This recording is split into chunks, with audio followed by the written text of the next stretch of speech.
When the emperor inquired whether the top scholar had any plans for marriage, he replied that he remained unwed.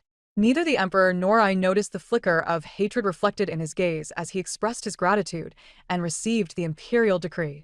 After our union, he ascended the ranks with the influence of the princess, attaining the status of a powerful minister. When the Prince of Jiang staged a rebellion, he surrounded the princess's residence, unveiling the truth. He had a wife who had endured hardship for his sake, but upon learning that he had received the princess's fragrant sachet while parading on horseback, she took her own life in despair. He harbored all his grievances against me. I was tormented to death by his relentless cruelty. Yet when I opened my eyes again, I found myself back in the moment when the top scholar was parading on horseback. Our eyes met, and in that instant, I realized he had returned as well. 01. A searing pain engulfed my mind, abruptly jolting me from the suffocating darkness.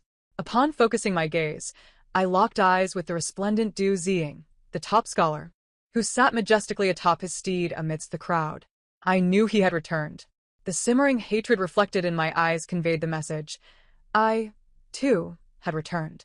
In my previous life, that beast had endured in silence for many years, only to rise to power in a single moment.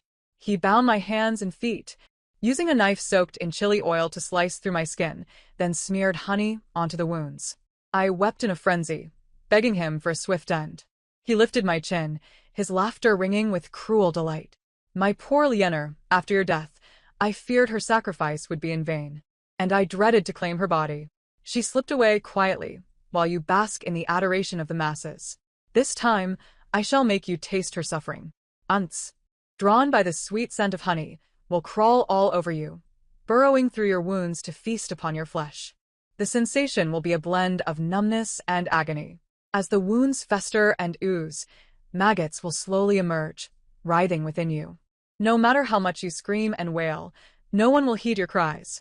In the dark, you will rot and stink, transforming from a living being into a decaying corpse. Just as he had described, I struggled frantically. Yet, with my tongue severed, teeth shattered, and limbs bound, even the desire for death was a luxury I could not afford. Hatred and pain roared within me, unrestrained and unyielding.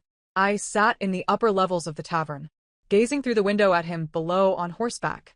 A smile curled at the corners of my crimson lips as I clasped my hand around my throat, mimicking the act of strangulation. I beamed at the change that swept across his face. Ignoring the slow-moving procession, he hastily galloped away. The palace maid, Bai Yao, inquired with confusion, "Your Highness, where is the scholar in such a hurry to go?" I leisurely toyed with the jade pendant at my waist, malice glimmering in my eyes. Perhaps he is off to see his fragile wife. As I observed his panicked retreat, a mocking expression spread across my face. Du Ziying, the enmity from my past life. This time, we will settle the score slowly. Upon hearing my words, Bai Yao's expression flickered with disappointment, and I noted every detail. I casually inquired, "Who is in charge of my fragrant sachet?" Bai Yao respectfully produced the sachet, stating, "Princess, you once mentioned your disdain for this pattern. Thus I took the liberty of safeguarding it." Without warning, I smashed the teacup in my hand onto the ground. "Your Highness, please quell your anger." Everyone accompanying me fell to their knees. Bai Yao, closest to me, knelt on the shards, blood staining her garments, yet she bit her lip, refusing to utter a sound. I gazed upon Bai Yao for my past life, and it dawned upon me. She had secretly delivered the sachet to Du Ziying under the guise of my title as the Long Princess. No wonder I had no recollection of the sachet. She had developed feelings for the scholar, and had clandestinely sought to facilitate their union, hoping to gain more opportunities to be near him as my trusted maid. 2. In my previous life, her desires had indeed come to fruition, thanks to her machinations. It was not until the military surrounded the princess's residence that I became aware of Du Ziying's treachery. During the torment I endured at his hands, she appeared before me, adorned in jewels, having become Du Ziying's newly accepted concubine Bai Yao. She lifted my chin with her toes. "Oh, my poor Long Princess, how is it that you find yourself in such a wretched state? Why not summon someone to attend to your needs?" She feigned surprise, tapping her forehead lightly. "Oh, how forgetful of me. The Long Princess has long since perished. Once a radiant beauty of great wealth and prestige, look at how pitifully you have fallen. imprisoned, and at the mercy of others. Uh-uh. She crushed my palm beneath her foot until it bled profusely. What do those disrespectful eyes of yours mean? Mark my words, I am the master now, and you are but a servant. Her arrogant demeanor was etched into my memory, starkly contrasting with the fearful expression she wore now. I smiled. Slap. I struck her across the face with such force that she toppled over. What crime have you committed to dare serve me cold tea? In truth, the tea was at the perfect temperature, neither too hot nor too cold. Yet I recalled the pain of having my tongue severed after I had insulted her as a lowly servant in my previous life. Such a treacherous servant must be taught a lesson, so she would understand the distinction between master and servant. She begged fervently, bowing her head and pleading for mercy, hoping to exchange her punishment at the Ministry of Justice for my compassion. Her forehead bled, her knees and palms embedded in the shards, but she dared not cease. The Ministry of Justice was a place where one would not return unscathed. Torture, snake pits, the severing of fingers, the gouging of eyes. I believed that there she would learn the true essence of servitude. I granted her mercy, and she was dragged away. I entered the palace to see my imperial brother, only to discover that Du Ziying had arrived even faster than I. Observing his breathless state, it seemed he had rushed home to pen a letter to his distant wife before hastening to meet the emperor. I sat comfortably in my palanquin as he struggled outside the palace, adjusting his disheveled attire in anticipation of being summoned. His gaze towards me was fierce and cold. Xiaohua, in my past life, you caused the death of my wife, Li Lianer. This time, I shall protect her at all costs, and you shall not interfere. His eyes scanned my side, then furrowed in confusion. Where has Bai Yao, who has always attended to you, gone? His expression grew menacing, as if to extract a confession. In my previous life, he had succeeded in assisting the king of Jiang in a rebellion, donning an official's robe that radiated authority, looking down upon me as I lay prostrate. Yet now, he merely bore the title of top scholar. It seemed he had only just been reborn and had yet to regain his senses. Who gave him the audacity to speak to the Long Princess in such a manner? Someone make him speak. How dare you? In the presence of the emperor, you presume to act so brazenly toward the newly appointed scholar? Do you not respect the law? Du Ziying struggled.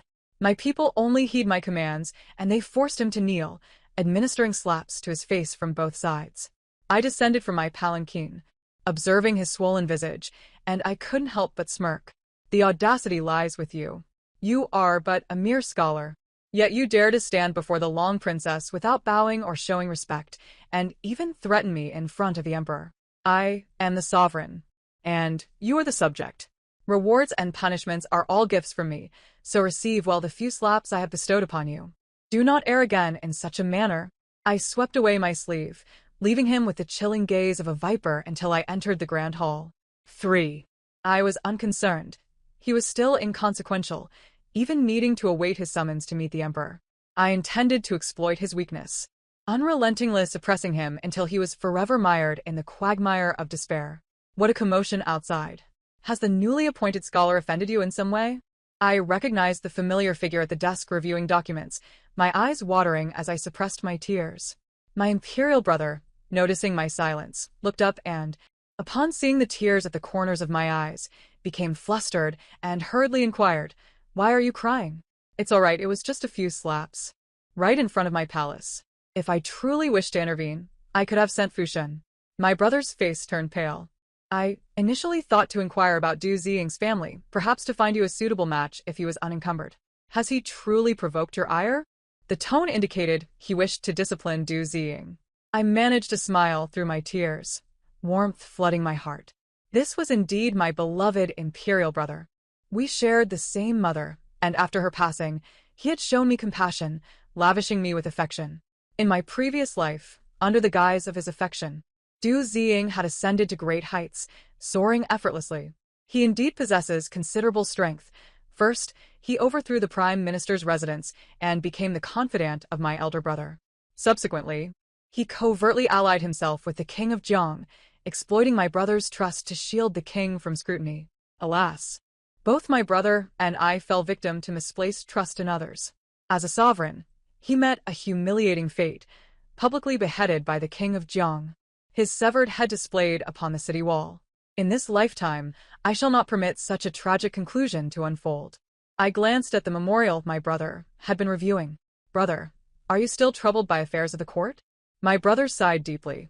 The Prime Minister wields significant influence in the court, with half the officials being his former students. Recently, our spies reported that he has been in contact with the King of Jiang. While the king is indeed burdened with defending the borders, his control over the majority of military power leaves me restless. Should they unite, it would pose a grave threat. How can I not be concerned? I smiled calmly. Brother, why fret? Do you believe I could topple these two formidable mountains with but a single piece? Oh, what clever stratagem do you possess, Xiaohua? I spoke with confidence. I wish to request a decree for marriage from you, and the intended bride shall be none other than the newly appointed top scholar, Du Ziying. Upon being summoned by my brother, Du Ziying's gaze flickered with disdain when he learned of the proposed marriage. He opened his mouth to refuse, but I interjected, sighing dramatically. It seems that Biao's affections for the top scholar are destined to be unrequited. Du Ziying's objection was effectively silenced. Noticing his hesitation, I felt a sense of derision. Greed can lead one to overreach. In my past life, Biao had boasted to me that her resemblance to Li Lianer endeared her to Du Ziying. In his eyes, Biao had already become his woman. The audacity of questioning my beloved Biao's whereabouts seemed to indicate that Du Ziying held some genuine concern for her. I sought to ascertain Biao's standing in his heart. I continued, though Biao hails from humble beginnings, she has served beside me and represents my dignity. The top scholar is but a man of modest means. If he were to take her as a concubine, I would be unwilling. I wonder what status the top scholar would offer to marry Biao? After a prolonged silence, Du Ziying finally leaned in, stating, I am already married to a wife from my hometown. I would never abandon my first spouse. Just as my brother regarded me with a look of incredulity, Du Ziying added, I would be willing to take Miss Biao as a primary wife. I humbly request your blessing, Your Majesty. My brother, oblivious to the underlying tensions, was taken aback. He then regarded Du Ziying with a hint of disdain, perceiving him as a sycophant masquerading as a nobleman. I toyed with the fragrant pouch in my hand, amused as I watched him express his gratitude to my brother. In my previous life, Biao had indeed possessed some skill, ensnaring the top scholar into agreeing to marry her as a primary wife. It is delightful to witness such torment. It only intensifies the pain. I led him to the Department of Punishments to meet the pitiful creature he cherished. Pointing to the bloodied figure in the dungeon, I joyfully said to Du Ziying, the top scholar should hasten to greet his new bride. Biao extended her bloodied hand towards Du Ziying, pleading for salvation. Save me, please. Help. The stench of blood and decay assaulted Du Ziying's senses, leaving him incredulous that the wretched being before him was the same gentle flower he once cradled. His face turned as pale as parchment, and he retched violently. Get away. Don't come near me. Go. Terrified, he fled in a panic, but beneath the imperial decree. This was the primary wife he had sought. He could not escape. Word reached me that he was haunted by nightmares, followed by a severe illness. I was thoroughly satisfied with this outcome. I then had Biao's corpse cremated, sending the ashes to the top scholar's residence along with a message. I anticipate that this marriage banquet will proceed smoothly. Upon receiving the news, Du Ziying clutched the urn and spat blood, fainting from the shock. Before Li Lianer could even enter the capital, Du Ziying fell ill in bed once more. To ensure the banquet unfolded normally, I, as the orchestrator, could not avoid putting in extra effort, dispatching numerous aides to assist. I compelled Du Ziying to don his wedding attire, pressing his head down before the assembled officials. I sat upon the dais, smiling as I accepted his 3 bows, watching him and the urn of ashes beside him consummate this union. His eyes were bloodshot, veins bulging from his temples, and a storm of hatred brewed within his gaze. His words escaped through clenched teeth, as if he wished to gnaw at my flesh. Xiaohua, cherish these days well. Your time to flaunt your power is limited. I raised an eyebrow. Seize him. Beat him. In no time, Du Ziying's face, which had only just recovered, swelled grotesquely. I sighed and shook my head. Hadn't I just instructed you on this? As a minister, one must maintain a humble demeanor. Why have you not learned your lesson? My disdain for Du Ziying was unmasked, dissuading the officials from seeking to curry favor with this top scholar. Although Du Ziying was young and had achieved great success, The favor bestowed upon the eldest princess had endured for a decade without waning. Who would dare offend the eldest princess for the sake of a man of humble origins? A few officials had presented me with petitions, but all were suppressed by my brother. The officials, having made their choice, said nothing further on the matter. Thus, this incident was brushed aside with little consequence. Du Ziying had intended to endure, using this event to undermine me, yet he could not even meet the emperor's gaze. The political arena thrives on the principle of elevating some while suppressing others. Everyone watched with cold indifference, offering him no support. As the rain poured down, he grit his teeth and knelt at the palace gates. My palanquin passed by him, while the eunuch, who had repeatedly rebuffed him, smiled like a blooming flower. Guiding my way, "Your Highness, why come to the palace in such dreadful weather? Do take care not to catch a chill and worry the emperor." I casually tossed a hairpin to the eunuch, and as the maidservants held umbrellas for me, I paused beside him. Did not Minister Do intend to punish me? I have grown weary of waiting. Why has no one come to strike me down yet? Du Ziying's brow, dampened by the rain, appeared cold and oppressive. Princess, in my previous life, I ascended to the position of Prime Minister through sheer merit, climbing from humble origins to a place above countless others. This time, with my prior experiences and foresight of the future, I shall tread an even higher and smoother path. While you, merely favored by the emperor, indulge in tyranny here in the capital, royal favor will eventually wane. Your oppression of me only accelerates that process. A phoenix that has fallen to the ground is no better than a chicken. Who is to say who will win or lose? He threatened me, his laughter low and ominous. He is reborn, aware of future events. Does he think I am oblivious? I looked down upon him, noticing his clenched fists within his sleeves. His current state of mind was far from the rational facade he presented. My humiliation had taken effect. It was time for him to act. Indeed, just days later, my informant within Du Ziying's residence relayed vital intelligence. He had made contact with the King of Jiang. This was an event that should have transpired years later, now hastened by my relentless provocation. I had placed a pawn on the board. Since he chose the King of Jiang, let us commence with him. I inquired of the attendant beside me, "What is the status of the investigation I commissioned?" "Your Highness, as anticipated, you are indeed perceptive. We have already established contact with those wrong scholars. They are currently en route to the capital. They express profound gratitude for your wisdom, Your Highness." The King of Jiang, wielding military power, harbors grand ambitions. While my brother was still the crown prince, the king was one of his major rivals.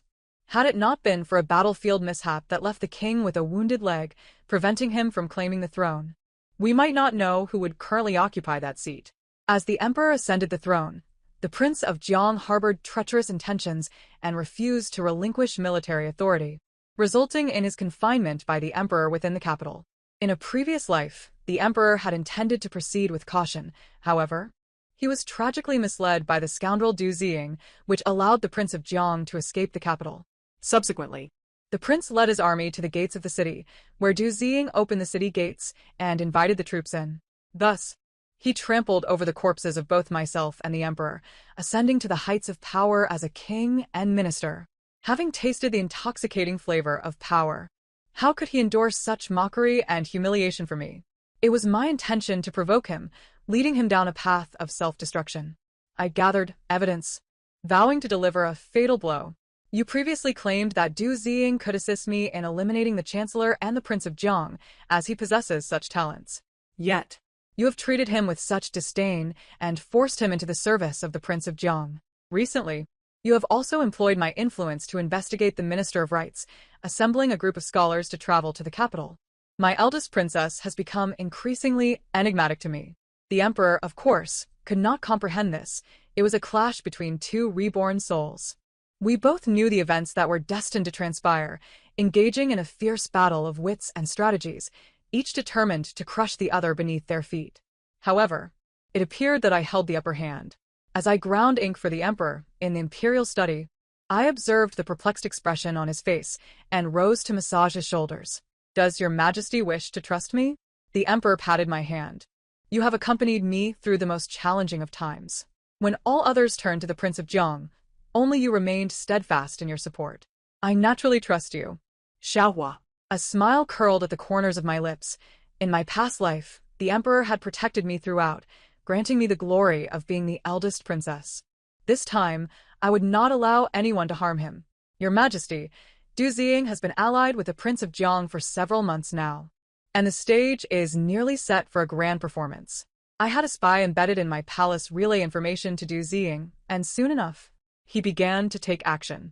In my previous life, Du Ziying, a confidant of the Prince of Jiang, had thrived under the prince's patronage, leveraging his knowledge of the prince and the foresight that came with rebirth to resolve numerous challenges. Despite being despised by the monarch, everyone acknowledged his favored status with the prince. Many respected him because of his connection to the prince. Yet this man, who enjoyed such favor, would deliver a devastating betrayal to the prince. Just as I submitted my memorial to the emperor, he presented his own document immediately thereafter. It was filled with the names of ministers secretly allied with the Prince of Jiang, alongside evidence of the prince's treasonous correspondence. He knelt before the emperor, lamenting his plight. Although I serve the Prince of Jiang, it is out of necessity. The eldest princess has sown discord, causing your Majesty to view me with suspicion. I know that I must achieve something significant to regain your Majesty's trust. Thus, I have endured humiliation and remained hidden under the prince's banner, solely to gather evidence to bring him down and alleviate your Majesty's greatest concern. I dare not speak of my own hardships, but the eldest princess has gone too far. She not only humiliated me with a maid, but also forced me into a marriage with a handful of ashes. Now, she presents a memorial to slander me and accuse me of colluding with the Prince of Jiang. Your Majesty must not heed the words of a mere woman. Please see the truth. The authority of the eldest princess was built upon the emperor's favor. He had climbed to power over the prince, manipulating the relationship between myself and the emperor to sever my roots. In the imperial study, my triumphant laughter echoed. I threw my memorial at his face, and as his furious gaze turned toward me, a single, light-hearted remark drained the color from his smug expression. Is a title obtained through deceit truly secure? Bai Shuxing? Du Ziying was not his true name, Bai Shuxing was. 3 months prior, Bai Shuxing had been riding high on the coattails of the Prince of Jiang. Even the Chancellor's residence had invited his wife, Li Lianer, to the birthday banquet for the legitimate daughter. Bai Shuxing, burdened by the marriage issue, found it difficult to hold his head high before the civil and military officials, while his wife, Li Lianer, could scarcely expect a favorable reception as his spouse. Guanin. The legitimate daughter of the Chancellor was surrounded by admirers, targeting the cornered Li Lianer with barbed comments. A scholar as talented as Du Ziying should have a better match. After achieving the highest honors, he remains devoted to a simple country girl. Such loyalty is truly touching. I noted the barely concealed jealousy hidden within Guanin's contemptuous gaze directed at Li Lianer. It was hardly surprising. Bai Shuxing's striking appearance and charismatic presence could easily captivate even the most worldly of women. Miss Gu, your envy is palpable. I take great pleasure in fostering bonds among people. Shall I approach the emperor to seek a decree to unite you with the top scholar? I intervened on Li Lianer's behalf, and she cast me a surprised glance. Guanin, aware of my past antics, paled in fear, retreating in dismay. Now, Only Li Lianer and I remained. I scrutinized her, making her increasingly uncomfortable as she trembled. After a long pause, I finally spoke. The emperor once considered a marriage between myself and the top scholar and had even dispatched someone to investigate Du Ziying's background. His humble origins, marked by the death of his elderly mother, spurred him to study diligently until he achieved the highest honors. The investigation yielded no mention of you as his wife. My insinuation was clear. Li Lianer collapsed to the ground, her face as pale as a sheet, her body trembling like a leaf. I know nothing, I swear. Please spare me, Your Highness. I truly know nothing. I smiled coyly. In my past life, he had blamed me for his wife's suicide. It seemed there was more to the story than met the eye. I have gathered information regarding the scholar and understand your predicament. The top scholar has committed a grave offense against the emperor. Now, the only path to survival lies before you. Will you seize it? Li Lianer's mouth opened and closed, her initial panic giving way to a newfound determination as she knelt at my feet. Your Highness, I accuse my husband Bai Shuxing of purchasing his title and usurping the position of the top scholar. I am willing to expose his crimes. Please grant me my life. I had planted the most secretive of my pieces near Bai Shushing, and now she knelt before the emperor. Under Bai Shushing's ashen countenance, she revealed his true identity. My husband is not Du Ziying. His name is Bai Shushing. I know he lacks the talent to deserve the title of top scholar. Since hearing of his success in our hometown, I have lived in constant fear. I beg the emperor to forgive my deceit and spare my life. I presented my memorial to the emperor, pulling out a petition signed by those who had been wronged by Shushing's usurpation of the title. The contents of the memorial did not accuse Bai Shushing of colluding with the Prince of Jiang, but rather provided evidence of manipulation within the imperial examination system by the Minister of Rights, including evidence of bribery and corruption. Notably, Du Ziying's name was prominently featured. After reading the memorial, the emperor's hands trembled with fury. You dare to usurp even the title of top scholar, Bai Shushing? You not only deceived the Prince of Jiang, but also dared to deceive me. Believing that the card of the Prince of Jiang would secure his safety, Bai Shushing now resembled a stray dog, crawling on the ground and clutching the emperor's trousers in desperation. Your Majesty, please spare my life in light of my efforts to bring down the Prince of Jiang. I continued with deliberate calmness. The Minister of Rights is a protege of Chancellor Gu. I have heard that you had some dealings with Chancellor Gu's legitimate daughter, Guanin, when you arrived in the capital for the examinations. At the birthday banquet I attended, it seemed that Miss Gu harbored deep feelings for you. As a humble commoner, not only have you ingratiated yourself with the Minister of Rights, but you have also usurped the title of top scholar. Bai Shushing, all you need to do is name the mastermind behind this scheme before the officials, and the emperor will spare your life. Bai Shushing abruptly lifted his gaze towards me, and in his eyes, I discerned a glimmer of mockery. He was no fool. At this moment, there was little he did not comprehend. My intentions were not solely to exact revenge upon him, stripping him of all he held dear, but also to exploit him, to drain his final vestiges of worth to pave the way for myself and my royal brother.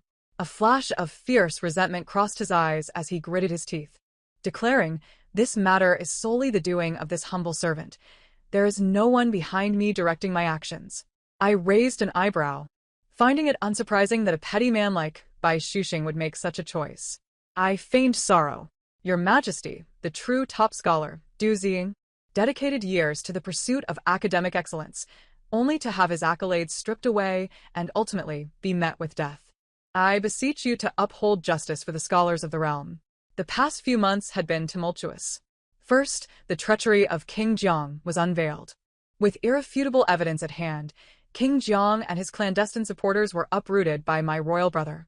At my suggestion, King Jiang's head was displayed upon the city walls as a warning to all, a testament to the emperor's authority. Subsequently, the shocking case of the false top scholar unfolded. The Minister of Rights had manipulated the imperial examinations, engaging in bribery and corruption so brazenly that even the title of top scholar was up for sale. Numerous ministers fell from grace, severely weakening the influence of the Prime Minister. Though not as devastating as the downfall of King Jiang, it nonetheless inflicted considerable damage upon the Prime Minister's faction. Meanwhile, the true top scholar, Du Ziying, who had been wronged and replaced by Bai Shushing, was imprisoned, destined for execution after autumn. Bai Shushing's role in the downfall of King Jiang earned him no favor. Rather, his concealment of the truth incited the emperor's wrath. I made a point to visit him. He was in a pitiful state, barely clinging to life, his body marred with wounds, save for his face, which I deemed necessary for future use. "How did you come to know?" he croaked, his lips pale and voice weak. The Ministry of Punishment had countless methods of torture, and I was assured of his suffering in their hands. I understood the question he posed, until my tragic demise in my past life. The evidence of his impersonation as the top scholar remained undisclosed, leaving me to ponder how I had unraveled the truth in this life. "Of course, it was your revelation of having a wife in our previous life," I replied leisurely, applying honey to his skin. His eyes widened in realization of my intentions. Yet bound and feeble, he could do little. "Had you not informed me of your wife before your demise, I might have remained in ignorance all my life. You claim to share a profound love with your wife, enduring humiliation and hardship for years to exact revenge. However, in our previous life, my brother had sent someone to investigate, revealing that Du Ziying pursued knowledge with unwavering devotion and had never taken a wife. I continued, in this life, I followed the thread of clues and uncovered the truth. Thanks to your efforts to save your wife, I confirmed my suspicions. I paused, letting the weight of my words sink in. You longed across 2 lifetimes to be with your beloved wife, yet ironically, the very woman you endeavored to rescue has become the stone that weighs you down. Du Ziying's chest heaved as he coughed up blood. I continued my meticulous application of honey, savoring the moment. Why did your wife choose to end her life in our previous life? You know the truth better than I. Yet, in your desperation, you shifted the blame onto me, using genuine emotions as a facade. How utterly laughable. You were the one who coveted power, entangled with the Prime Minister's daughter to achieve the title of top scholar, receiving a fragrance pouch from the princess during your public parade. Your greed driving you to seek even greater heights. You feared losing your status as top scholar, and upon becoming a prince consort, you schemed to use the Prime Minister's daughter to ensnare him. Only with my assistance did you gain favor before the emperor. Given your capabilities, the position of minister is your ultimate limit, yet you remained unsatisfied. When King Jiang extended an olive branch, you seized the opportunity, aiding him in his escape from the capital and later opening the city gates to allow his troops entry. I glared at him. You ascended to power through despicable means.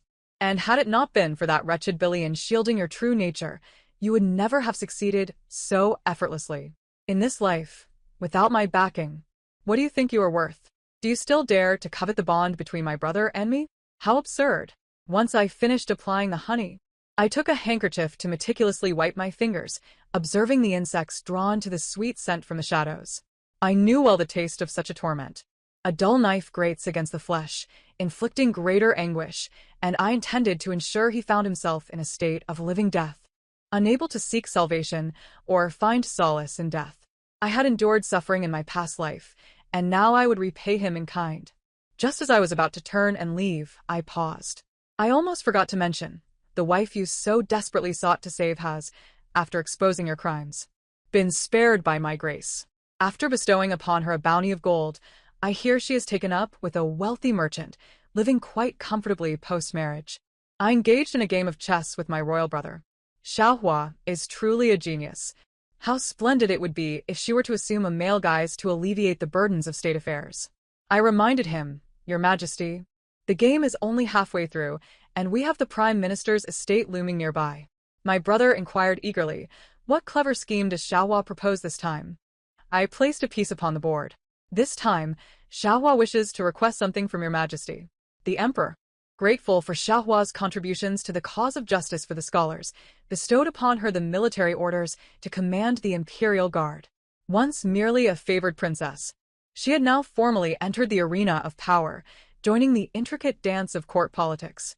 All eyes were fixed upon me, with the Prime Minister's estate being the first to test the waters. An elegantly penned invitation to a poetry banquet was presented before me. At the event, men and women were seated separately. I found myself surrounded by a throng of noble ladies, while the hostess, Gu Anan, seemed somewhat neglected. When her gaze fell upon me, I could not miss the unmistakable glimmer of hatred. I had ensured her lover faced imprisonment, his life hanging by a thread, and now she regarded me as her adversary. I raised an eyebrow at her, and she hastily suppressed her animosity, forcing a smile as she approached to toast me. Your Highness, leading the Imperial Guard to safeguard the peace of the capital as a woman is truly commendable. I admire your spirit. Might I request a toast to express my respect? I accepted the drink she offered, detecting an unusual aroma wafting from the sake, and smiled knowingly. Gu Anan, seeing that I merely toyed with the cup, grew colder in her demeanor. As the Prime Minister's legitimate daughter, is it so difficult for the princess to grant me this small courtesy? Her face hardened, and I commanded my guards to seize her. In the shocked silence that followed, she was forcibly brought to her knees before me. What are you doing? She protested, struggling against her captors. The commotion drew the attention of many. This wine laced with Huan powder, I have no desire to partake. It is better suited for you. My words struck like a thunderbolt. The soldiers obeyed my command, pinning Gu Anan's head and forcing the tainted wine down her throat. Within moments, a telltale flush of unnatural red spread across her terrified face. Those witnessing the scene held various thoughts, and even those who initially sought to champion her cause fell silent. Gu Anan, humiliated and furious, fled the scene. Attempting to ensnare the princess, she found herself publicly exposed and forced to consume the drugged wine.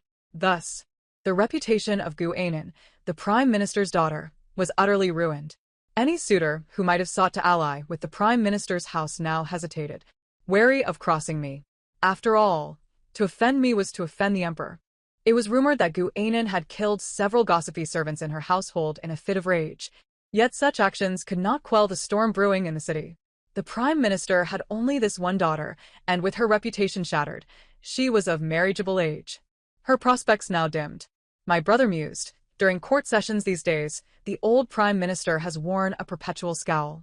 Though it brings satisfaction, it barely scratches the surface of his power. My brother remained puzzled by my strategic play. Gu Anan, having lost her reputation, has gone to the prison to see by Shushing. My words were disjointed, further perplexing my elder brother. Your Majesty, I have humiliated the Minister of State. They will undoubtedly seek vengeance.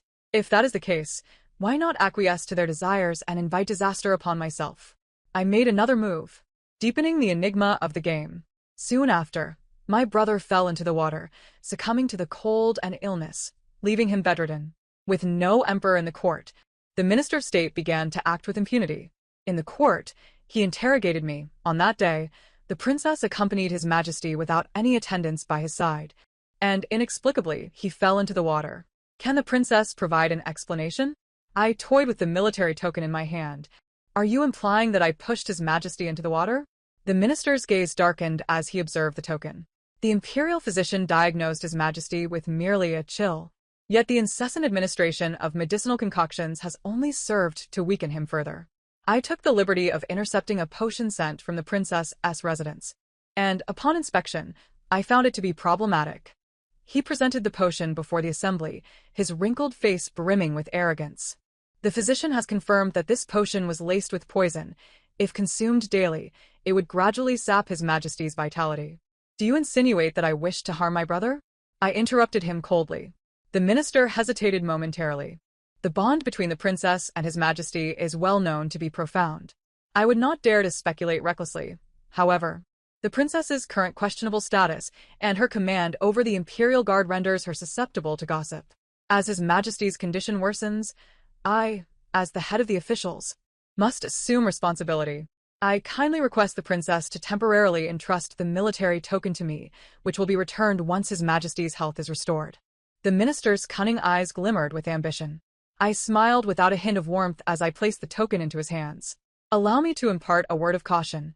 Minister, greed is akin to a serpent attempting to swallow an elephant. One must be wary of choking on their own avarice. I found myself confined within the princess's residence, yet the spies I had embedded continued to relay fresh intelligence. Though I was temporarily confined, my awareness remained sharp. To bring about one's downfall, one must first incite their arrogance. It would not be long before the minister's demise approached. However, more pressing than that was the arrival of Bai Shushing. Bai Shushing surrounded my residence with troops. This time, he did not possess the same grandeur as in his previous life. His legs had been broken, and he was pushed into my presence by Guinan. You are the one who incited the minister to rebel behind the scenes, I stated calmly, confirming my suspicion. The soldiers brandished their gleaming swords towards me.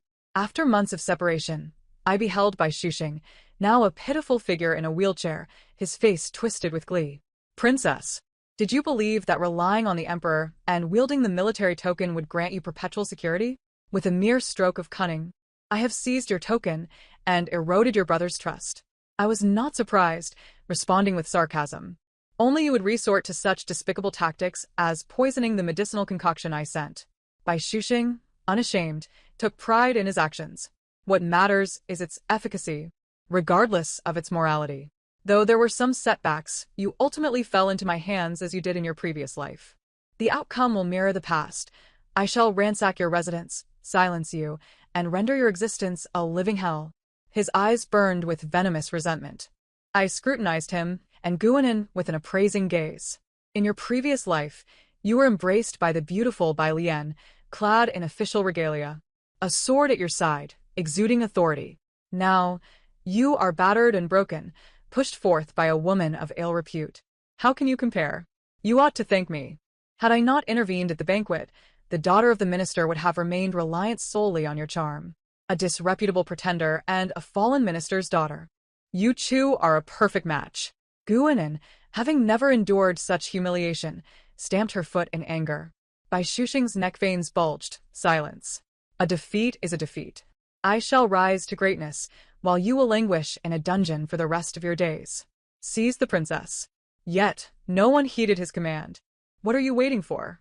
I stifled a yawn, weary of the charade. I drew forth the genuine military token and commanded the soldiers behind him. Arrest the traitorous minister and his accomplices, and bring them before his majesty for judgment.